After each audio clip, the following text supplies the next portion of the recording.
주일학교 꽃마을이죠. 그 초등부 아이들을 가르치고 있는 한 선생님이, 여선생님이 가르치는 아이들에게 만일 길에서 예수님을 만나면 무엇을 질문할 것인지 그 인터뷰할 그 내용을 다음 주까지 써가지고 오라 하는 그런 숙제를 내주었습니다. 다음 주 아이들은 그 질문지를 가지고 왔는데 그 질문지는 대개 하늘나라는 어떻게 생겼어요? 라든지 아니면 예수님은 어릴 때 어떤 모습이었어요? 라는 그런 등등의 호기심 어린 질문들이 적혀 있었습니다. 그런데 유독 눈에 띄는 질문이 하나 있었습니다. 왜 우리 엄마를 고쳐주시지 않으시나요? 그런데 그 글씨체는 낯이 익었고 그래서 마음이 더 미어졌습니다. 그건 자기 아들 아이의 필체였기 때문입니다. 어느 부부가 있습니다. 늘 자녀들의 정서적인 어려움을 겪지 않도록, 정신적으로 혼란과 어려움을 겪지 않도록 늘 오랫동안 기도해 왔습니다. 그러던 어느 날 딸아이가 전화를 해서 22살 난 그 두 부부의 아들이 일산화가스를 마시고 일산화탄소가스를 마시고 스스로 생을 정리하였음을 알려주었습니다. 이 이야기를 들은 부모의 첫 반응은 주님, 새 아이를 위하여 날마다 빠짐없이 꼬박꼬박 기도했습니다. 그런데 그걸 듣지 못하셨습니까? 바로 그것이었습니다. 그들 가운데 어머니가 가장 좋아했던 성경 구절 빌립보서 4장 6절 7절입니다. 아무것도 염려하지 말고 다만 모든 일에 기도와 간구로 너희 구할 것을 감사함으로 하나님께 아뢰라.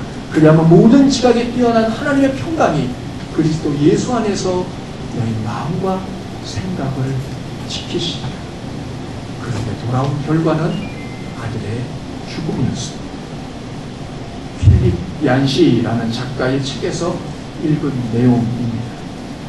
하나님은 오늘 내가 누구를 만나고 내가 어떤 계획을 가지고 있고 또 내가 잃어버린 나의 열쇠 꾸러미가 어디에 있는지 그러한 자질구레한 일들에 대해서 과연 관심을 가지고 그 일들에 대해서 개입하실까요? 여러분의 생각은 어떠하십니까? 하나님께서 과연 여러분의 자질구레한 그 모든 일들 가운데 관심을 기울이고 있으시리라고 생각을 하십니까? 당연히 그 대답은 예스입니다.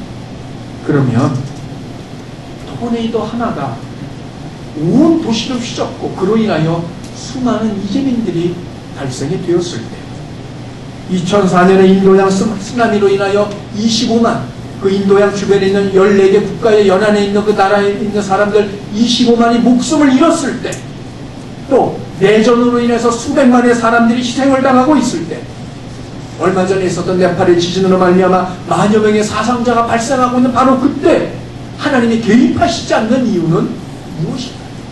개인의 자질구레한 일들에 관심을 가지고 개입하시는 분이 왜 그런 일들에 대해서는 개입하시지 않으시냐는 말입니다.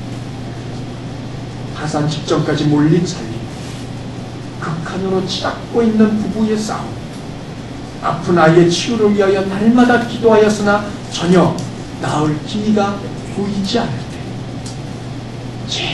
제발 수백 번 수천 번 뇌아리고 바랐음에도 불구하고 암이 다른 장기로 전이가 되었을 때 온갖 압박과 방해 속에서도 불구하고 구원을 위하여 그토록 간절하게 기도했지만 전혀 그럴 기미가 보이지 않는 그런 식구들, 정말 남들보다 더 많이 애쓰고 수고하고 이래도 전혀 회복의 기미가 보이지 않는 가정의 형편들, 그토록 인내하고 기다리고 참아주었음에도 변화의 모습이 나타나지 않는 남편이나 아내 그리고 그런 자녀들, 왜 하나님께서는 이런 일들에 대해서 개입하시지 않으시는 걸까요?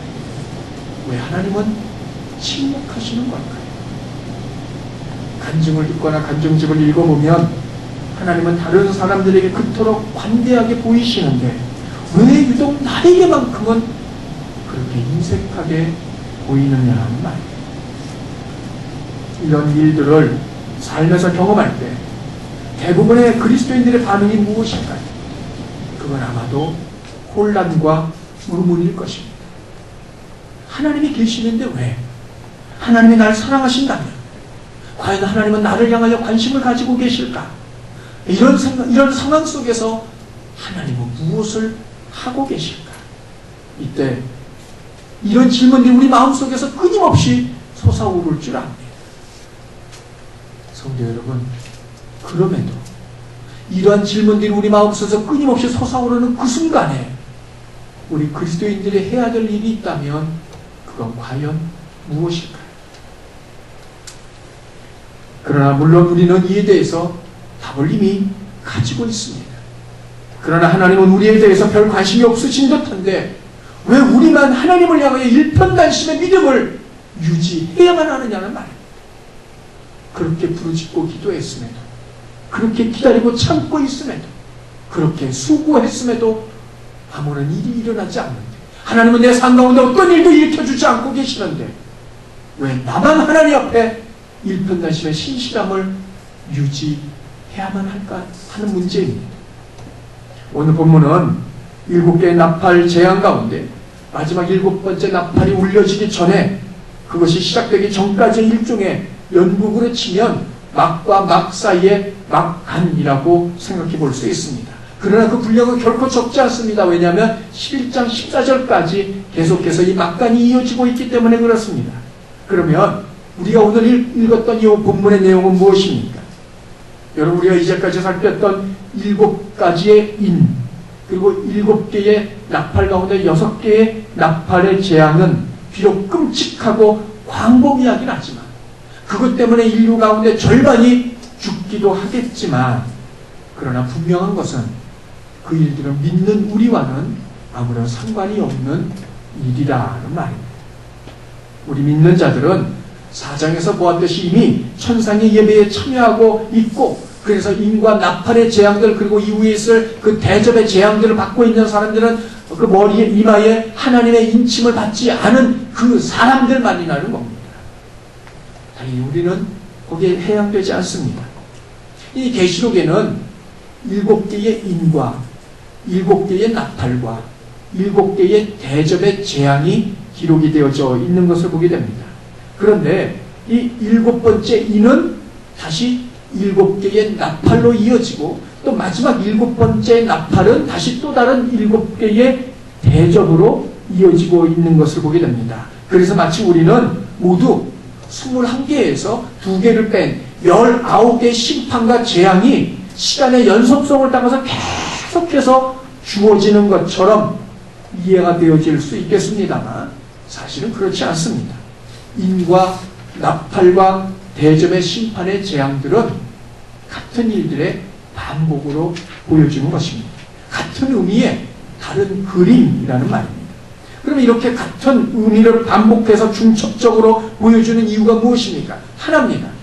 복음을 끝까지 거부한 사람들에게 임할 최종적이고 끔찍한 결과가 무엇인지 그걸 말해주고 있는 겁니다. 자, 이런 가운데 6번째 나팔 이후 7번째 나팔이 울려지기 전 한 천사가 하늘로부터 내려오는 것으로 오늘 본문은 시작을 하고 있습니다. 1절 보십시오.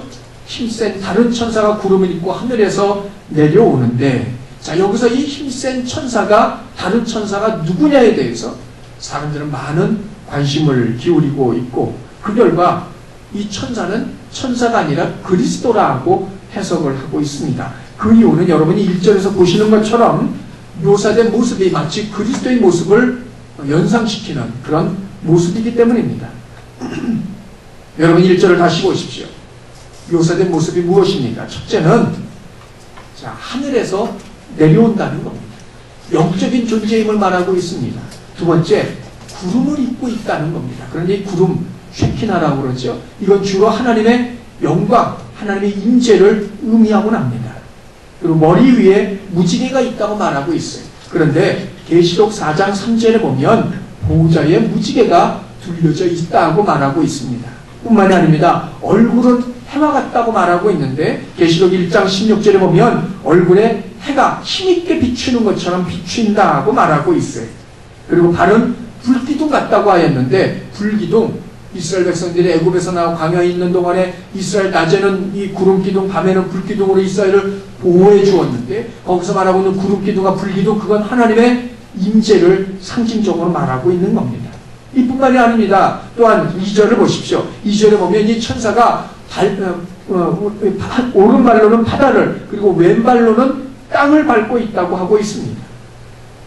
그리스 남부에 로드스 섬이라는 곳이 있는데 이게 군사적 전략적 요충지이기도 하고 무역항이기도 합니다.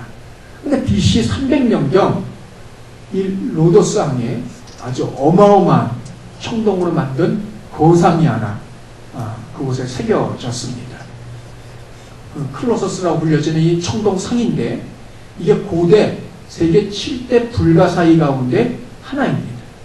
지금은 없어지긴 했습니다만 그 높이가 무려 32m라는 그 당시에 32m 청동으로 만든 조각상이 세워져 있다고 생각을 해보십시오. 그리고 뭐 그림에서 잘 보이실지 모르겠으나 이 오른손을 받들고 있는 위에는 횃불이 타고 있습니다. 이게 등대 역할을 하는 거죠. 그 아래 보시면 배들이 그 사이로 제방 사이로 드나들고 있어요. 일종의 수문장 역할을 하고 있는 걸 보게 됩니다. 아마 요한이 이 천사의 모습을 보았을 때 한 발로는 바다를 한 발로는 땅을 밟고 있는 모습을 보면서 저 청동 거상을 떠올렸을 수도 있습니다. 어쨌든 저 크기는 어마어마한 당시로선 입이 떡 벌어지는 그러한 크기일 수밖에 없습니다. 그런데 그래서 고대 7가지 불가사의 가운데 하나인데 오늘 본문의 이 천사는 오른발로는 바다를 밟고 있고 왼발로는 땅을 밟고 있다 말하고 있습니다. 이것은 그냥 우리가 바다에 가서 한 발을 바닷속에 놓고 하나는 땅이 모래밭에 대고 있는 그런 의미, 그 정도의 의미가 아니라는 말입니다. 바다, 그 시대의 모든 바다입니다. 땅, 그 시대의 모든 땅을 말하는 겁니다. 자, 모든 세상을 밟고 있다. 성경에서 밟다는 말은 지배하다, 통치하다는 의미입니다. 그러므로 이 천사가 어떤 역할을 하고 있는 천사인지는 우리는 쉽게 짐작할 수 있다는 겁니다. 세상의 모든 일들을 맡아 주관하는 바로 그 천사라는 말이죠. 만일 그것이 그렇지 않다 할지라도 그냥 정말 흔히 우리가 아는 것처럼 한 발을 바다에 놓고 하나는 모래사장에 놓고 있는 그런 모습이라 할지라도 이건 어쨌든 세상 전체에 대하여 관여하고 있는 그런 모습이라는 거예요. 그래서 이 천사를 예수 그리스도로 보고 있다는 겁니다. 그러나 결론부터 말씀을 드리면 그렇지 않습니다. 예수님은 지금 승천하신 이후에 하늘에 계십니다. 그리고 하늘에 계신 그 예수님은 언젠가는 재림하실 겁니다. 그러나 예수님의 재림은 지금 이 요한계시록 10장이 아닙니다. 이후라는 거죠. 예수님이 재림하시기 전에 이 세상에 무언가 이루시기 위하여 내려오실 이유는 없습니다. 당연히 여기서 말하고 있는 천사는 예수 그리스도가 아닙니다. 그저 1절에서 말하고 있는 것과 같이 힘센 다른 천사일 뿐입니다. 다른 천사. 그럼 힘센 다른 천사가 무슨 말이겠습니까? 5장 2절에 보면 7가지로 인봉이 된 두루마리의 인봉을 누가 떼겠느냐고 물었던 힘있는 천사가 있는 것을 보게 됩니다. 자, 5장 2절에 등장하고 있는 힘있는 천사. 그리고 오늘 본문에 또 다른 힘센 천사가 등장을 해요. 그러니까 둘 다 천사인데 각각 다른 천사라는 말입니다. 자, 그런데 2절에 보면 그 손에 펴진 작은 두루마리를 들고 있다 말하고 있습니다. 앞서 보았듯이 5장 2절에도 인봉된 두루마리를 들고 있는 천사가 있는데 오늘 본문의 그 천사와는 다르기 때문에 당연히 오늘 본문에 말하고 있는 이 작은 두루마리 역시 5장 2절에서 말하고 있는 인봉된 그 두루마리와는 전혀 다른 두루마리인 것을 알 수 있다는 말입니다. 천사가 다르니까 당연히 가지고 있는 두루마리도 다를 수밖에 없어요. 그러나 본문에서는 이 두루마리가, 이 작은 두루마리가 어떤 책인지 그리고 그 안에 기록된 것이 무엇인지에 대해서는 말하고 있지 않습니다. 비록 그 두루마리가 펼쳐져 있다고 하긴 하였지만 그 내용에 대해서는 여전히 말하고 있지 않다는 겁니다. 아마도 이후에 천사가 오른손을 들고 맹세한 것을 보면 왼손으로 그 두루마리를 들고 있을 겁니다. 그 손형에서 두루마리가 쭉 펴져 있어요. 그러나 내용에 대해서 오늘 본문에 요한도 그 천사도 말하고 있지 않습니다. 미루어 우리는 그 내용을 짐작할 수는 있겠지만 그러나 정확한 내용은 알 수 없습니다. 그러나 우리가 본문에서 모르고 있는 또 하나가 있습니다. 3절을 보십시오. 두루마리를 손에 든 천사가 큰 소리로 외칠 때 동시에 또 다른 소리가 들려 나오고 있어요. 그건 7 우레가 그 소리를 내어서 말하고 있다는 겁니다. 7 우레, 원문의 의미로 말하면 7 우레가 각각 그 소리를 내어라고 말하고 있어요.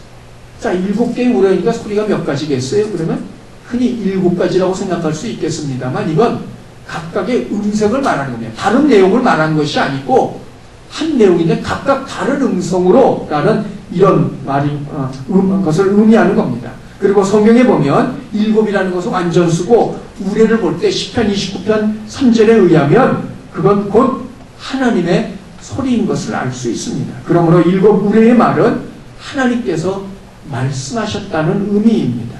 문제는 이 하나님의 말씀을 들은 요한이 그 말씀을 기록하려고 했습니다. 기록하려고 했다는 것은 요한이 이해했다는 말입니다. 무슨 내용인지 말입니다. 그리고 자신이 이해한 그 내용을 기록하려고 할 때 바로 그때 일어났습니다. 문제가 말입니다. 4절 우리 다 함께 읽습니다. 시작. 7 우레가 말을 할 때에 내가 기록하려고 하다가 곧 들으니 하늘에서 소리가 나서 말하기를 7 우레가 말한 것을 인봉하고 기록하지 말라. 인봉하고 기록하지 말라. 인봉, 비밀에 붙이라는 겁니다. 기록하지 말라, 쓰지 말라는 겁니다. 그냥 너만 알고 있으라는 말입니다. 하나님이 인봉하고 기록하지 말라고 하신 내용이 무엇인지 우리는 본문이 말하고 있지 않기 때문에 알 수 없습니다. 또한 하나님은 왜 그렇게 말씀하셨는지, 왜 기록하지 말라고 하셨는지 그 이유도 우리는 정확히 알 수 없습니다. 그러나 여기서 우리가 깊이 생각할 것이 하나 있습니다. 우리는 이미 2절에서 하늘에서 내려온 힘센 천사가 한 손에 작은 두루마리를 들고 있는 그 모습을 보았습니다. 천사가 그 두루마리를 들고 하늘에서 내려왔다는 이야기는 그 두루마리 내용이 무엇인지는 알 수 없지만 그것을 이 땅 가운데 그대로 행동화, 실현화시키기 위한 모습이라는 것을 우리는 짐작할 수 있습니다. 이것과 전혀 다른 일을 하기 위해서 내려온 것이 아니겠죠. 자신이 들고 있는 그 두루마리 내용대로 이 세상 가운데 행할 바로 그 일, 바로 그걸 위해서 천사가 등장하고 있다는 그런 말입니다. 그리고 3절에서 천사가 큰 소리로 외칠 때 7 우레가 말을 하고 있는 것을 보게 됩니다. 자, 여기서 이 천사가 말한 소리나 7 우레가 말한 말이나 거의 같은 맥락의 말임을 우리가 알 수 있어요. 왜? 생각을 해보십시오. 천사가 다른 말을 했다, 다른 말을 하고 7 번에 또 다른 말을 하고 둘 다 동물서답을 하지는 않았을 겁니다. 같은 맥락의 말을 하였을 거란 말이죠. 그렇다면 천사가 두루마리를 들고 내려온 것, 자신이 그 일을 위해서 내려왔고 그래서 그 일을 말할 때 7 우레 역시 그 일에 관계된 이야기를 하였을 것이라는 말입니다. 자, 그리고는 4절에서 요한이 그 소리를 듣고 기록하려고 하자 기록하지 말라고 말하고 있습니다. 결국 이 모두를 모으면 우리는 이런 결론에 도달하게 됩니다. 결국에 있어서 천사가 들고 있는 두루마리의 내용이나 천사가 한 말이나 7 우레가 한 말 모두 다 같은 내용이라는 거죠. 같은 말을 지금 하고 있는 겁니다. 그런데 그걸 기록하지 말라는 겁니다. 만일 그렇다면 결국 우리가 모르는 두 가지는 두 가지가 아니라 사실은 한 가지입니다. 천사가 들고 있는 두루마리 내용이나 천사가 한 말이나 7 우레가 한 말이나 똑같은 내용일 겁니다. 그런데 우리는 그걸 모를 뿐입니다. 그러면 여기서 이렇게 비밀에 붙여진 것, 기록하지 말라고 한 것, 천사가 들고 있는 이 두루마리 속의 내용은 과연 무엇이겠습니까? 작은 두루마리를 들고 바다와 땅을 밟고 있는 천사가 이어서 하는 말이 있습니다. 6절을 보십시오. 자, 세세토록 살아계신, 영원히 살아계시니 또 뿐만 아니라 땅과 하늘과 땅과 바다 가운데 모든 것들을 만드시니 하나님이시겠죠? 그 하나님을 향하여 이 천사가 오른손을 들고 맹세를 하고 있습니다. 뭐라고 맹세하고 있습니까? 지체하지 아니할 것입니다 라고 맹세를 하고 있어요. 마냥 이루지 않을 겁니다. 시간이 얼마 남지 않았습니다.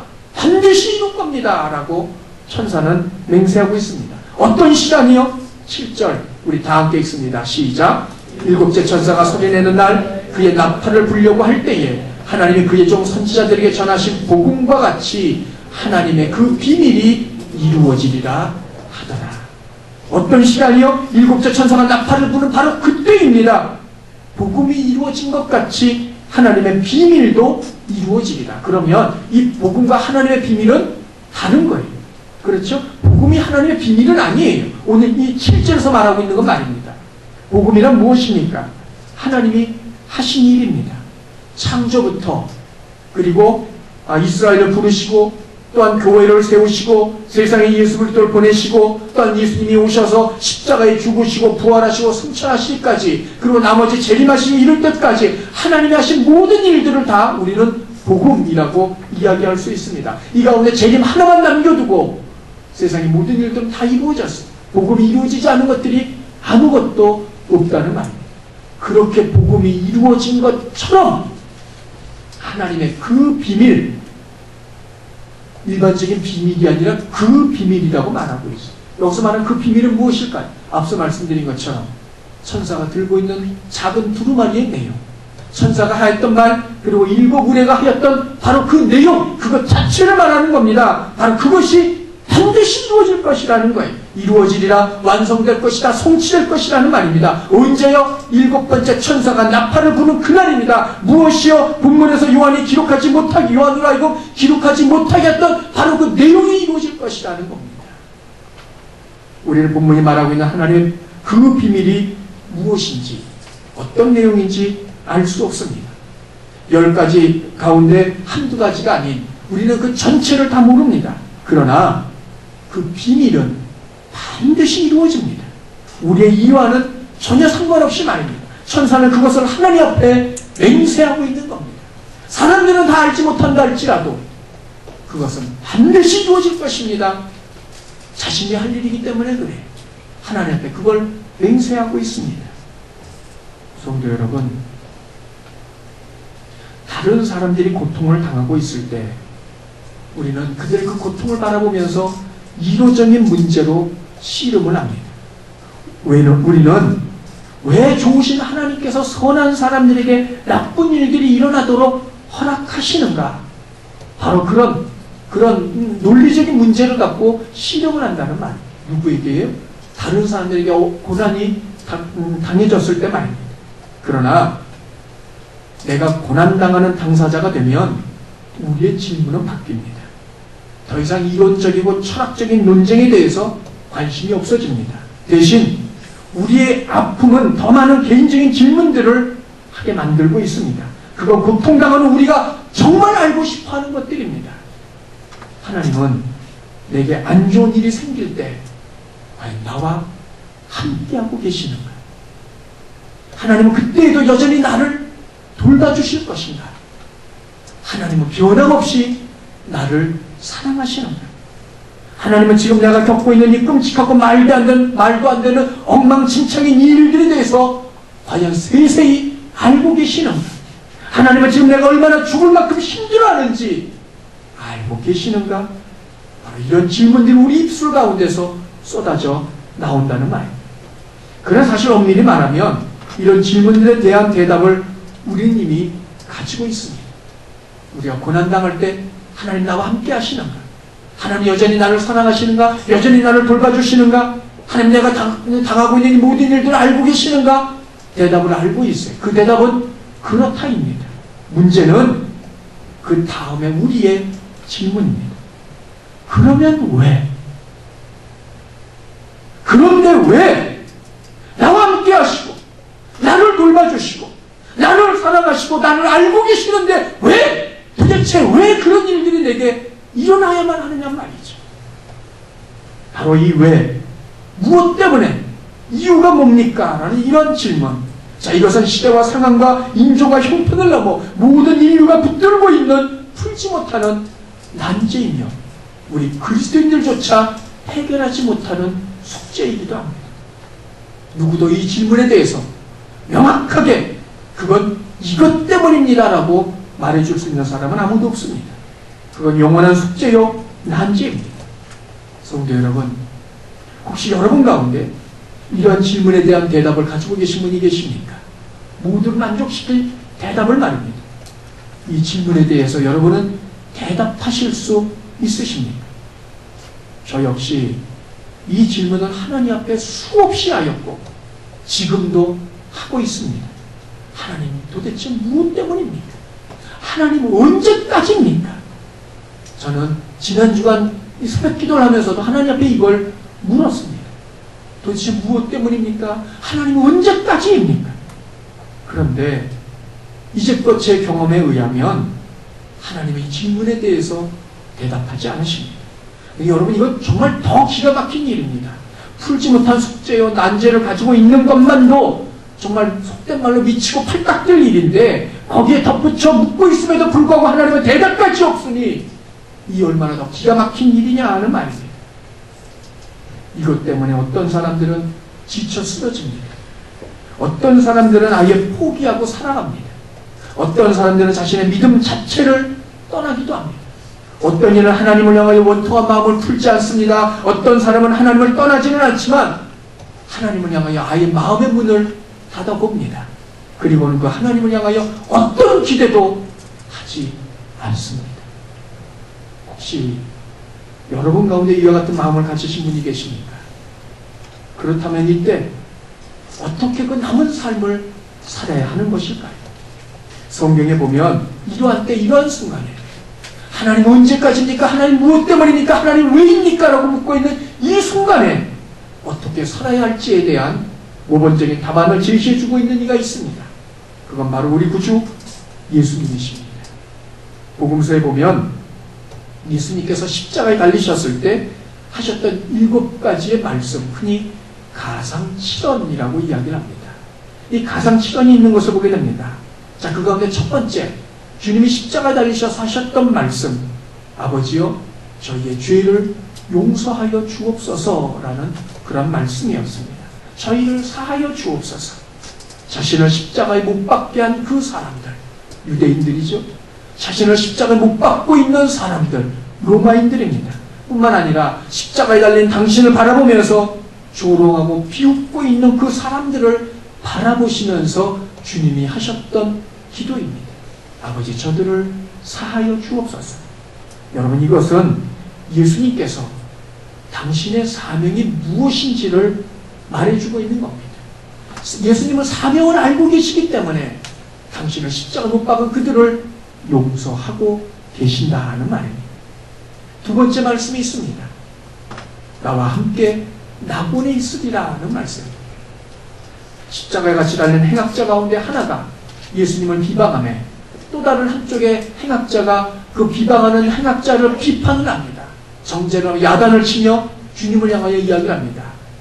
당신의 나라에 임하실 때 나를 기억하소서.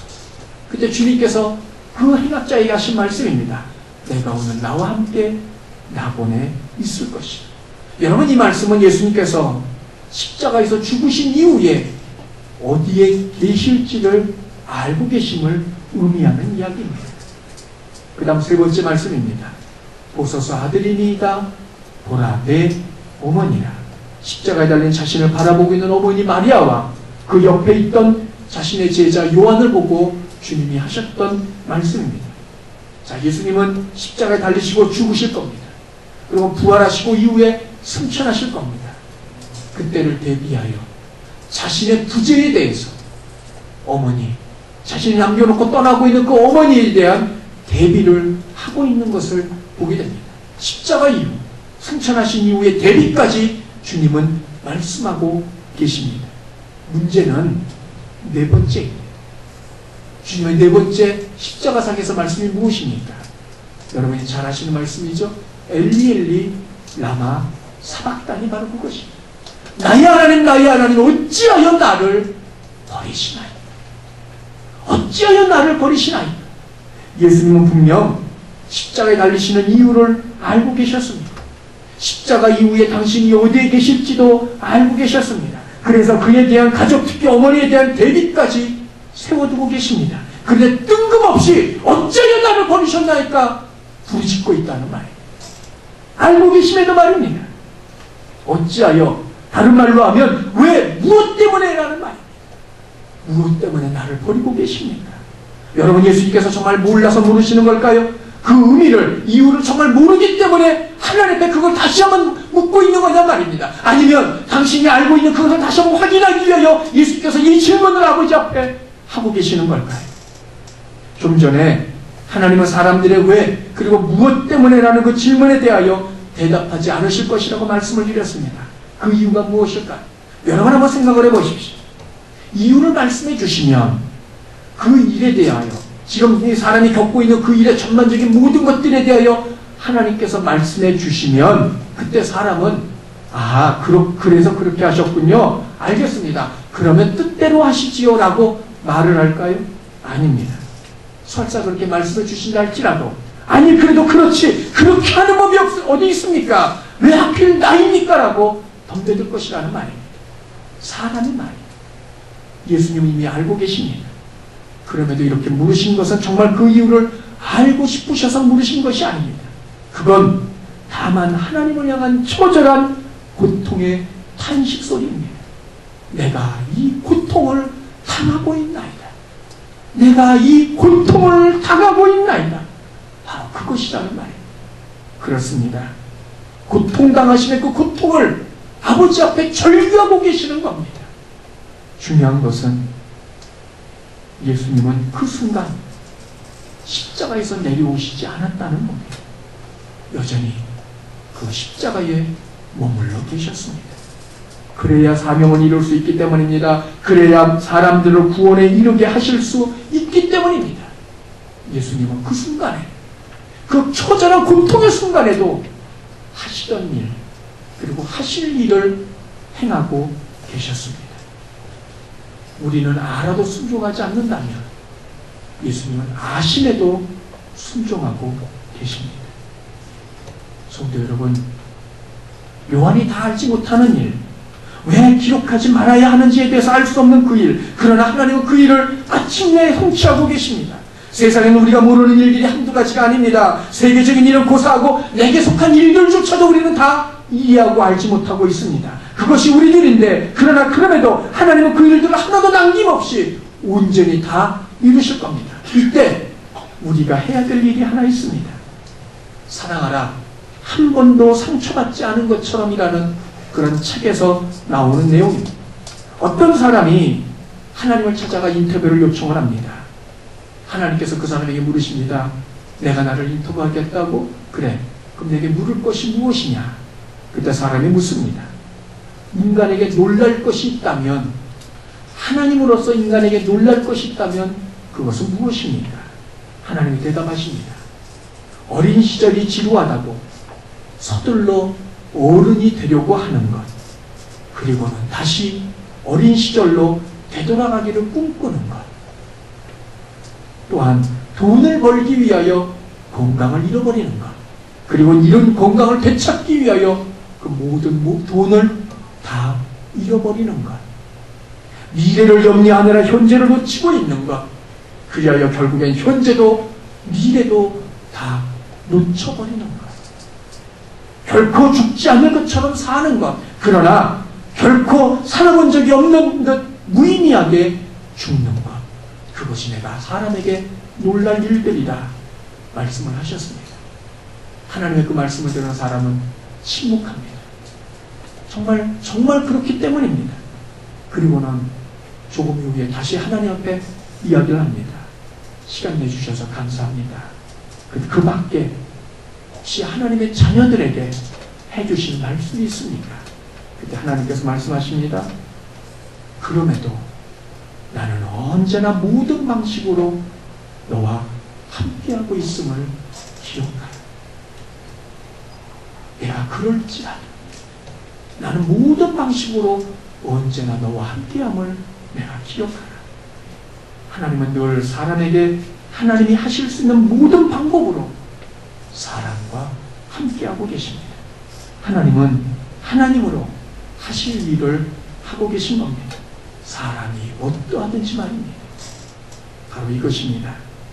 우리가 다 이해하지 못한다 할지라도, 우리가 다 알 수 없어도, 그래서 때로는 원망이 쏟아지고 불평이 터져나오고 하나님께 향하여 마음을 닫아 걸지라도 내가 해야 할 일을 다 하는 것, 그것이 하나님이 하시는 일을 우리가 다 이해할 수 없지만 마침내 우리가 모든 것들을 다 이루시는 것처럼 우리가 해야 할 바로 그 일이라는 말입니다.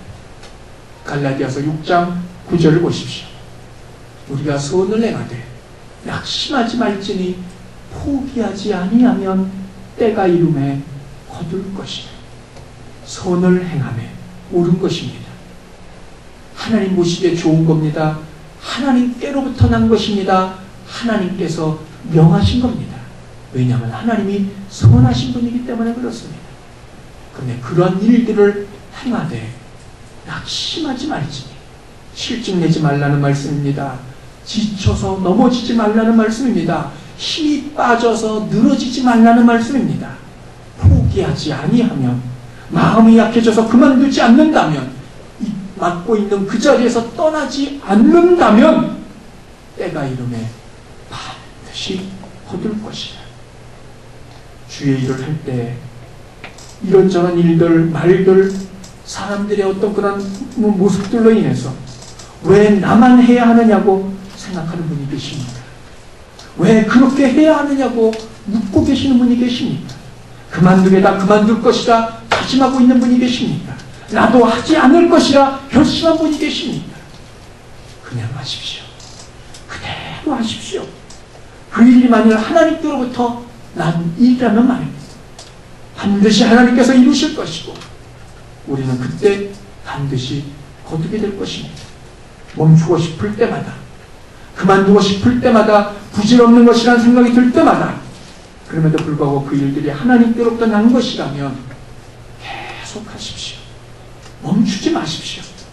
그리고 그때마다 주를 기억하십시오. 그리고 주께서 보이신 그분을 따라가십시오. 그렇게 애를 썼음에도 불구하고 하나님께서 왜 내 자녀를 만져주지 아니하시는지 알 수 없을 때가 있습니다. 그렇게 수고했음에도 불구하고 하나님께서는 왜 내 일들을 그렇게 풀어주지 아니하시는지 이해하지 못할 때도 있습니다. 그렇게 많은 노력을 했음에도 불구하고, 그렇게 많은 충성을 드렸음에도 불구하고 하나님께서 왜 내 상황과 환경들을 바꿔주시지 않는지 도무지 알 수 없을 때도 있습니다. 그러나 그때에도 그대로 그렇게 행하십시오. 그것이 하나님께로부터 난 일이라는 말입니다. 마침내 하나님의 이루심을 보게 될 것이고 열매를 거두게 될 것입니다.